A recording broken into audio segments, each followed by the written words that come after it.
Desde hace 2 años, Europa está sumido en la mayor guerra de los últimos 80 años entre los dos países más grandes del continente. El 7 de octubre, Israel y la Franja de Gaza saltaron en llamas, y todo Oriente Próximo está a punto de estallar.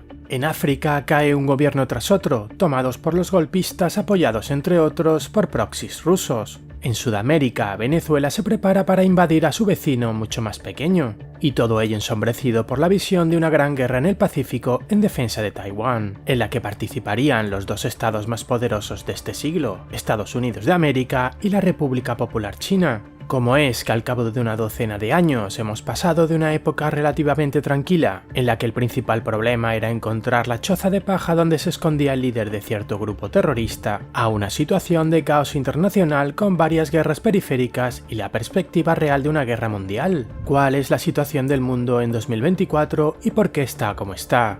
Bienvenido al informe de cada 20.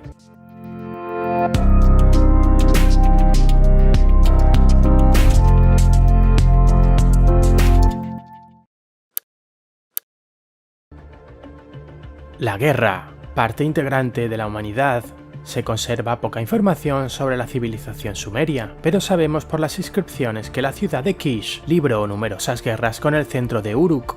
No fue diferente más tarde con la civilización egipcia, las guerras del Peloponeso con los griegos, la expansión del Imperio Romano, así como en épocas mucho más cercanas a nosotros, como la Segunda Guerra Mundial. Mientras tanto, la última generación que recuerda los horrores de la década de 1940 agoniza lentamente. Se pueden ver interminables documentales y visitar los lugares de las batallas o de los exterminios masivos, pero todo esto se ha podido hacer en la comodidad de la paz internacional en la que ha vivido la inmensa mayoría de la humanidad durante los últimos 80 años. Por esta razón, para muchos, especialmente las generaciones más jóvenes, la última gran guerra se convierte en un recuerdo tan abstracto como las guerras de los espartanos contra los atenienses, y esto no es casual. El orden internacional, surgido tras la Segunda Guerra Mundial, fue un acontecimiento sin precedentes. La región dominante, en comparación con el resto del mundo, Europa, se autodestruyó en pocos años. Todas las grandes potencias, antaño poderosas, Alemania, Francia, España, los Países Bajos o incluso Gran Bretaña, eran sombras de lo que habían sido. Sobre sus ruinas se alzaron las dos potencias que dominarían el mundo durante las siguientes décadas. La magnitud de la superioridad militar e industrial de los Estados Unidos de América y de la Unión Soviética sobre el resto del mundo era abrumadora.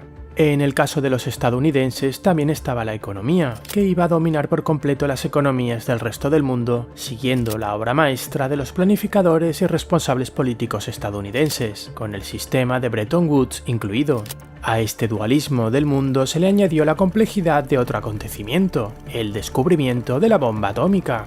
Así, casi de la noche a la mañana, pasamos de una situación en la que desde los albores de los tiempos teníamos cientos o incluso miles de pequeños centros que verificaban su propia posición mediante la guerra, a un punto en el que, mediante el proceso de eliminación y desarrollo tecnológico, dos superpotencias dominaban el equilibrio de poder en el planeta Tierra. Todos los centros de poder menores, en lugar de tomar el camino de la confrontación directa, se vieron obligados a acudir a los dos dominadores de sus respectivas esferas de influencia, ya que estos actuaban como una especie de árbitros supremos. Mientras tanto, los árbitros, al no tener un pacificador entre ellos, entraron en un bloqueo estratégico.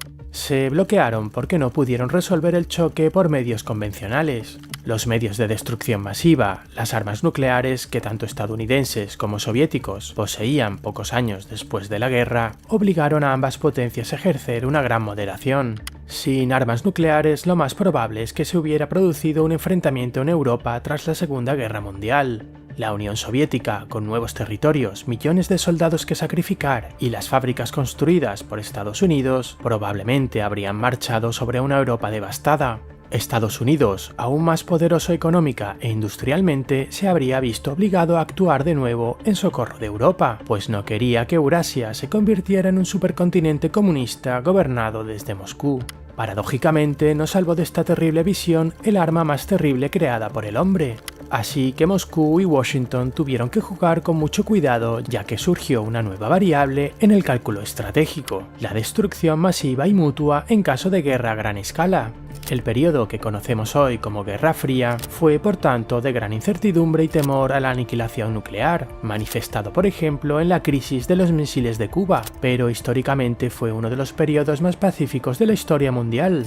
Por supuesto, fuimos testigos de guerra. Vienen a la mente la Guerra de Corea o la Guerra de Vietnam, pero por lo general se llevaron a cabo de forma controlada y limitada.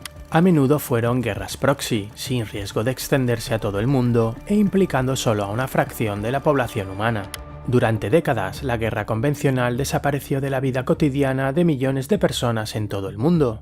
Con el bloqueo militar, la rivalidad comenzó a producirse en el plano de los sistemas de gobierno. Tras 45 años de confrontación, el comunismo abandonó el fantasma en su enfrentamiento con las economías de mercado capitalistas, primero en forma de movimientos de liberación de los estados satélites, Solidaridad en Polonia o la caída del muro de Berlín, y poco después con el colapso de toda la Unión Soviética. Un mundo de dos superpotencias, un mundo bipolar, se convirtió en un mundo con un único hegemón, la era unipolar de Estados Unidos. Aunque la economía combinada de los países de Europa Occidental seguía siendo comparable a la de Estados Unidos, era esencialmente un conglomerado de diferentes países de tamaño medio. Estados Unidos, en cambio, tenía la mayor economía consolidada del mundo, con un 30% del Producto Interior Bruto Mundial en el año 2000, basado en el dinero del mundo, el dólar, que Washington controla. Era la única superpotencia que disponía del atributo de poder hegemónico, la todopoderosa flota de alta mar, que es el órgano ejecutivo de la voluntad hegemónica. Por último, disponía de un sistema liberal basado en los principios del derecho internacional, hecho a medida de los estadounidenses. Las grandes guerras se convirtieron así en una reliquia del pasado, porque el poder que los estadounidenses habían acumulado a su alrededor les colocaba en el papel de juez supremo de toda disputa internacional. Y si alguien desobedecía al juez supremo, tenía que enfrentarse al poderío militar estadounidense. Estas guerras difícilmente fueron ganadas por los estadounidenses, más sobre esto en un momento, pero ciertamente fueron perdidas por los actores que las provocaron, ya fuera Saddam Hussein, Milosevic o Gaddafi.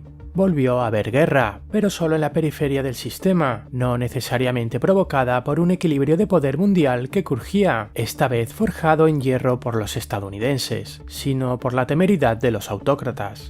Hubo excepciones, como la Federación Rusa, heredera de las bombas nucleares soviéticas. De este modo, los estadounidenses no interfirieron en la matanza del Kremlin en Chechenia, pero su poder se derrumbó tan rápidamente que los estadounidenses empezaron a temer más una desintegración incontrolable que el potencial ruso.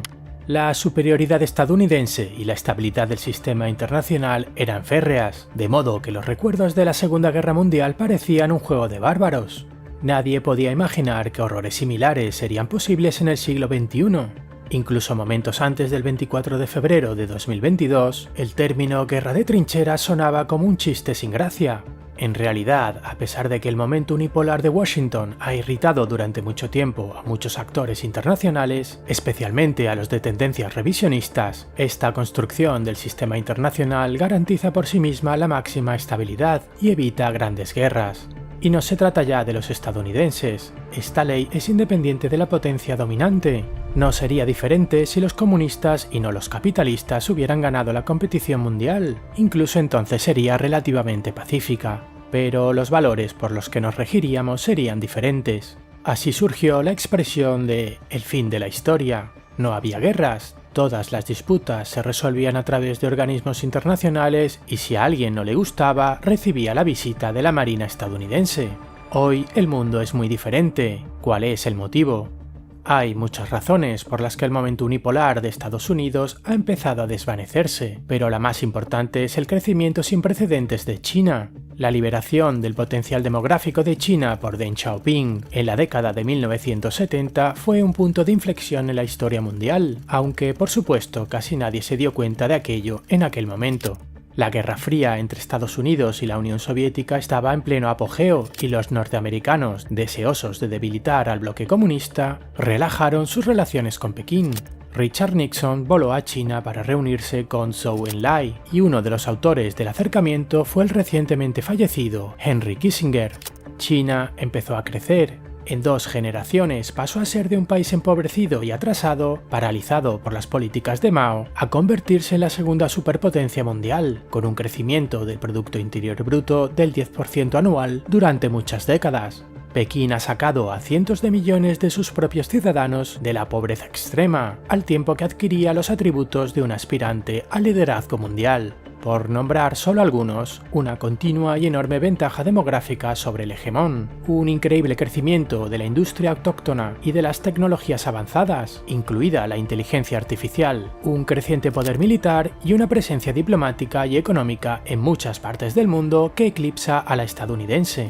La aparición de un rival con este perfil, escala, recursos y ambición ha socavado el orden creado y basado en los estadounidenses cada año que pasa, y más aún después de 2001, año en que China fue admitida en la Organización Mundial del Comercio. Aunque los chinos, de acuerdo con su doctrina de 24 caracteres, que incluye la frase «oculta tus capacidades», efectivamente las ocultaron, no era difícil ver que Pekín no tenía ningún interés en mantener un orden internacional en el que los estadounidenses tuvieran siempre la última palabra. Al fin y al cabo, los chinos, que rememoran su historia en siglos e incluso milenios, se ven a sí mismos como el Zhonggou, el Reino Medio, el Estado Central, y por eso creen que era natural que tarde o temprano China fuera el centro del mundo, una vez más. La aparición de una China poderosa ha cambiado el cálculo estratégico en muchos centros de poder en todo el mundo. De repente, en una balanza mundial que había estado lastrada solo por el lado del potencial estadounidense, había un peso chino en el otro lado, el cual fue bajando la balanza año tras año, inclinando el equilibrio.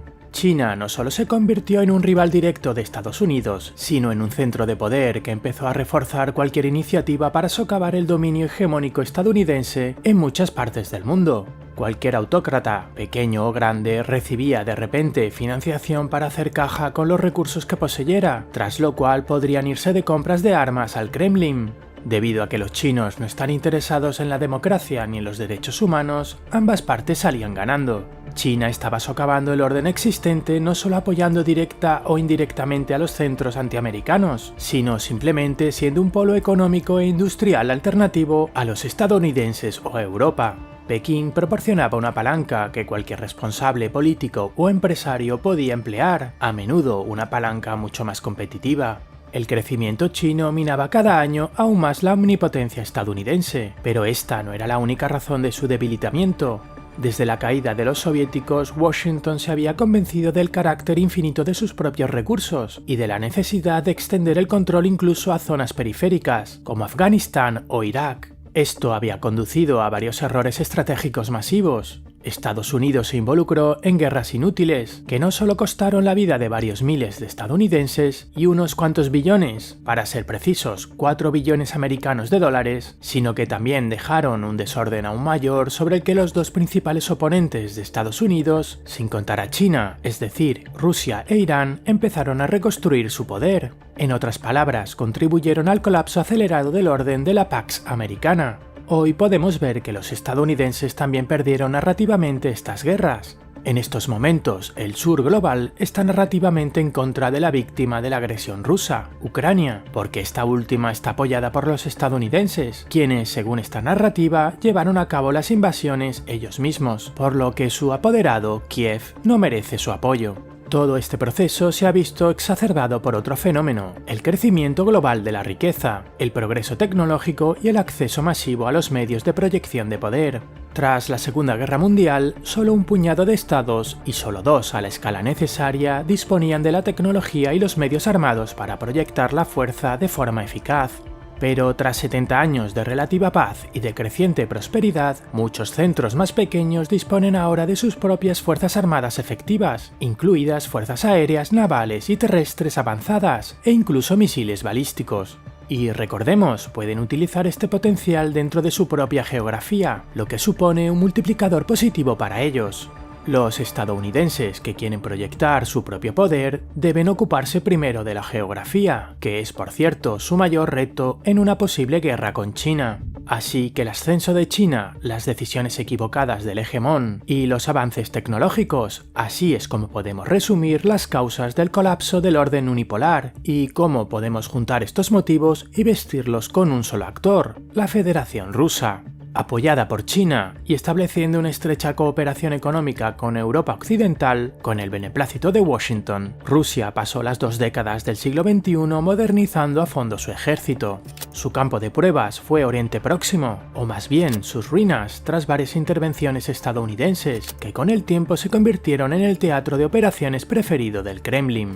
Además, el fracaso de Estados Unidos y Occidente en general a la hora de castigar a Rusia por su invasión indiscriminada del Donbass y la anexión de Crimea fue interpretada como debilidad y llevó a los rusos a intentar expulsar por completo la influencia estadounidense de Europa Central. Recordemos el ultimátum de diciembre de 2021 que precedió a la guerra con Ucrania. La OTAN, o seamos realistas, los estadounidenses rechazaron el ultimátum, pero al mismo tiempo rechazaron la política de disuasión militar contra el Kremlin. En otras palabras, dieron a Ucrania por perdida. Por supuesto, antes de la guerra suministraron a los ucranianos un gran número de armas antitanque, pero entre bastidores, en el Pentágono estaban convencidos del colapso inminente del país. A pesar de saber con al menos 6 meses de antelación que los rusos atacarían, la Casa Blanca dio a los ucranianos como mucho una semana para sobrevivir, como admitió el asesor de seguridad de la Casa Blanca, Jake Sullivan. Se esperaba que Ucrania durara como mucho una semana, como señala Zbigniew Parafianowicz en su libro Poland at War, citando a diplomáticos polacos que hablaron con Sullivan en aquellos momentos. Por eso Estados Unidos se preparaba para evacuar a 40.000 personas de Ucrania, no solo ciudadanos estadounidenses, de los cuales había menos de 20.000 en Ucrania en aquellos momentos. Washington quería evacuar a toda la clase dirigente ucraniana, a todas las élites del Estado. El famoso «necesito munición, no que me lleven» se aplicaba no solo a Zelensky, sino a todas las élites ucranianas. Los ucranianos, en la visión de los estadounidenses, estarían librando una guerra de guerrillas al cabo de una semana. ¿Qué demuestra esto? Que el sistema de Pax Americana, al que los ucranianos, resistiéndose, decidieron unirse, resultó ser más fuerte de lo que parecía para el principal beneficiario y garante de este sistema, Estados Unidos. Los ucranianos empezaron a triunfar, provistos de armas occidentales y de la debilidad de la Federación Rusa, que demostró su fragilidad estructural cuando se enfrentó a un adversario serio. Los estadounidenses podrían haber descorchado el champán. Pronto quedó claro que Rusia no conquistaría Ucrania. Moscú, socio clave de los chinos para desafiar el orden estadounidense, se desangraba en las estepas ucranianas. China no podía apoyarlo abiertamente, pues sería un suicidio diplomático. Al mismo tiempo, Europa estaba a punto de decidirse finalmente por un refuerzo militar, lo que dejaba a los estadounidenses en libertad de desviar recursos al Pacífico para enfrentarse a China con toda su fuerza. Joe Biden, al ver que los rusos invadían Ucrania, pasó de tener que haber dicho con tristeza «la Pax Americana ha muerto» a poco más de un mes después, al ver que las tropas del Kremlin se retiraban y Occidente pasaba a la ofensiva, a poder afirmar «viva la Pax Americana». Pero una cosa es cierta en geopolítica, nada es seguro. El año y medio siguiente fue testigo de una serie de éxitos ucranianos. A medida que los ucranianos liberaban miles de kilómetros cuadrados de su país, la Rusia de Putin se debilitaba día a día, mientras que los estadounidenses volvían a su papel de superpotencia todopoderosa. Y así, aunque apoyaron materialmente a Kiev, gestionaron la guerra de tal manera que Rusia se desangraba, pero sin dejarla derrumbarse por completo. La ayuda militar se reducía constantemente, por lo que en el momento de la contraofensiva de verano, los ucranianos no habían visto muchos de los elementos clave del campo de batalla, como aviones de combate modernos o misiles balísticos con un alcance de más de 150 kilómetros, y también recibieron un número muy limitado de tanques modernos. Como resultado, el mando ucraniano, que no quería enviar a su propio ejército a la perdición, adoptó un enfoque muy cauto en la ofensiva de Zaporilla, que se vino abajo cuando se topó con posiciones rusas bien preparadas.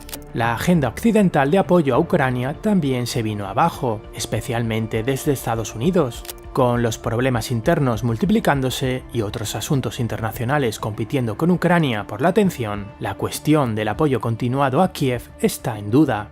Si Ucrania no recibe este apoyo, es muy probable que también se cuestione el Estado ucraniano, o en el mejor de los casos se congele el conflicto. Un escenario así llevaría a repetir el ultimátum de diciembre de 2021, dentro de unos años, solo que esta vez los militares rusos no estarán en la frontera con Ucrania, sino con un estado de la OTAN, muy probablemente Estonia, Letonia o Lituania, ya que geográficamente es el punto de cohesión de la OTAN más fácil de romper. Como señalábamos en nuestro reciente material al que hacemos referencia, dentro de 3 años el Kremlin puede haber acumulado recursos bajo las fronteras de la OTAN que plantearán cuestiones existenciales a la alianza. Será entonces cuando los marines estadounidenses tendrán que presentarse en Estonia, Lituania y Letonia con la perspectiva real de perder la vida. Y si no lo hacen, lo más probable es que el concepto de OTAN sea cosa del pasado. Y de esta manera nos encontramos dejando atrás 2023 y encarando 2024. El momento unipolar que conocimos a principios de siglo ha quedado atrás, pero ¿podemos llamarlo ya un mundo plenamente multipolar? Los rusos se juegan todo su estado, que puede derrumbarse si pierde la guerra, para demostrar que la Pax Americana ha llegado a su fin y que la omnipotencia de Washington tiene sus límites físicos. El realismo nos dice una cosa: lo que será el orden mundial en los próximos años y décadas vendrá determinado por las decisiones que se tomen en 2 lugares del mundo, Washington y Pekín. Cómo será este futuro también puede reducirse a 2 cuestiones fundamentales, una para cada potencia. En primer lugar, la pregunta para los responsables políticos estadounidenses es: ¿continuamos con nuestra estrategia de mantener el orden liberal global basado en el derecho internacional que creamos tras la Segunda Guerra Mundial y que nos ha servido para llevar a nuestro país a la dominación mundial absoluta y que hemos perdido como resultado de las malas decisiones, guerras innecesarias y de los procesos de la historia como el ascenso de China y el desarrollo masivo de la tecnología? Y en segundo lugar, la pregunta para los responsables políticos chinos sería: ¿intentamos una anexión forzosa de Taiwán, que es muy probable que conduzca a una guerra mundial, cuyo resultado es difícil de predecir? Y si es así, ¿cuándo? ¿Habiendo alcanzado qué objetivos? La cuestión para los chinos es bastante sencilla, así que concentrémonos en la de los estadounidenses. Sobre todo porque la guerra de Rusia con Ucrania es el escenario para responder a estas preguntas, principalmente para los estadounidenses, pero también en parte para los chinos. Washington tiene esencialmente 3 opciones. Opción 1, puede seguir apoyando a Ucrania e incluso aumentar este apoyo. Esto supone un sí inequívoco a la pregunta planteada anteriormente. Opción número 2, puede detener o reducir drásticamente su apoyo a Ucrania y concentrarse plenamente en China. Aquí la respuesta también es sí, pero a los ojos de los defensores de tal política en Washington. Pero como discutiremos más tarde, esto es una ilusión. Por último tenemos un no rotundo, es decir, el aislacionismo estadounidense, retirándose de su papel de policía del mundo y persiguiendo sus propios intereses solo cuando sea necesario. Para ilustrar por qué Ucrania es el momento de facto elegido por los estadounidenses, revisemos la siguiente polémica en Twitter con Elbridge Colby. Colby fue subsecretario de Defensa para la Estrategia durante la administración de Donald Trump y ahora es cofundador del think tank Iniciativa Maratón. Colby es partidario de la opción número 2. Insiste en centrar por completo la atención y los recursos de Washington en la dirección más importante con diferencia, Asia Oriental. China, como hemos dicho, es el desafío más serio para los norteamericanos en sus 200 años de historia. Además, toda la región de Asia Oriental, que ya es el centro económico del mundo, está creciendo. Si Estados Unidos quiere seguir siendo el hegemón, tendrá que estar allí con todas sus fuerzas. Mientras tanto, los recursos son limitados y los estadounidenses no pueden estar en todas partes como hace 20 años. Por lo tanto, incluso guerras como la de Ucrania deben clasificarse como periféricas y no deben distraer a Estados Unidos de las amenazas que son más importantes desde el punto de vista de los intereses estadounidenses. Es Europa la que debería ocuparse de su seguridad, liberando así recursos estadounidenses. Creemos que esta es una representación justa del argumento de la opción 2 y de Elbridge Colby, quien, cabe señalar, apoya personalmente la lucha ucraniana. Es un argumento legítimo, pero como hemos señalado anteriormente, es una ilusión. En caso de cese de las hostilidades en Ucrania, es decir, de congelación del conflicto, Rusia reconstruirá su potencial bélico y lanzará un nuevo ultimátum a la OTAN en un plazo de 3 a 6 años. Su manifestación física será muy probablemente el despliegue de sus propias tropas en dirección a Pskov para amenazar a los estados bálticos. Lo que no es probable es que Europa sea capaz de enfrentarse colectivamente a los rusos.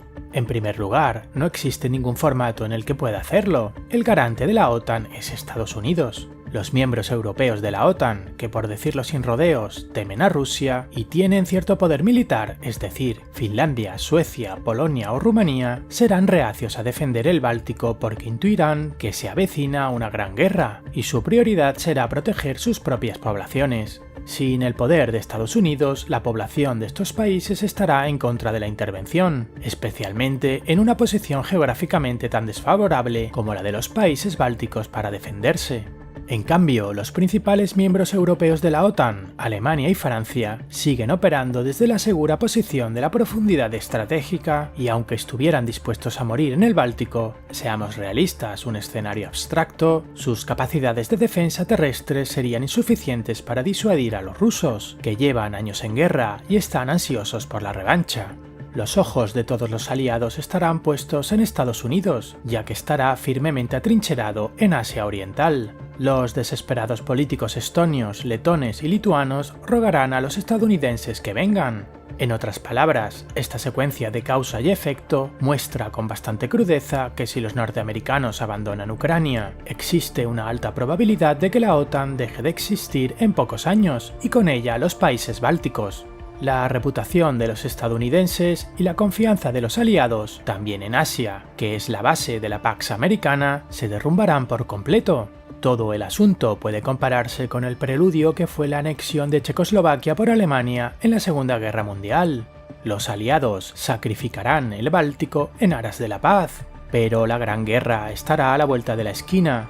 El objetivo de la guerra será el destronamiento definitivo de Estados Unidos. Para resumir las repercusiones, tenemos el fin de la OTAN, el fin del Báltico, el fin de los lazos históricos de Europa con Estados Unidos, Rusia más fuerte que nunca, apoyando plenamente a China antes de la próxima Gran Guerra Mundial por el dominio. Imaginemos ahora el escenario de la opción número 1, también desde el punto de vista de los intereses estadounidenses, ya que esto es lo que guía a los responsables de la toma de decisiones en Washington. Estados Unidos decide seguir apoyando a Ucrania. Los ucranianos siguen frenando el desarrollo de las capacidades militares rusas, reduciendo así la amenaza que Moscú representa para la OTAN. Están ganando tiempo para los europeos, y si los estadounidenses ya no temen una victoria ucraniana absoluta, que podría significar el colapso del poder del Kremlin, hay una ventaja adicional desde el punto de vista de Estados Unidos. En caso de guerra a gran escala con Estados Unidos, lo más probable es que China se viera sometido a un bloqueo naval por parte de la Marina estadounidense, y sin duda los estadounidenses bloquearían el estrecho de Hormuz. Los chinos se verían sometidos a una fuerte presión de combustible. En el caso de una Rusia fuerte, la segunda opción, harían frente a esta presión recibiendo un suministro constante de hidrocarburos desde la Siberia rusa, eludiendo el bloqueo naval.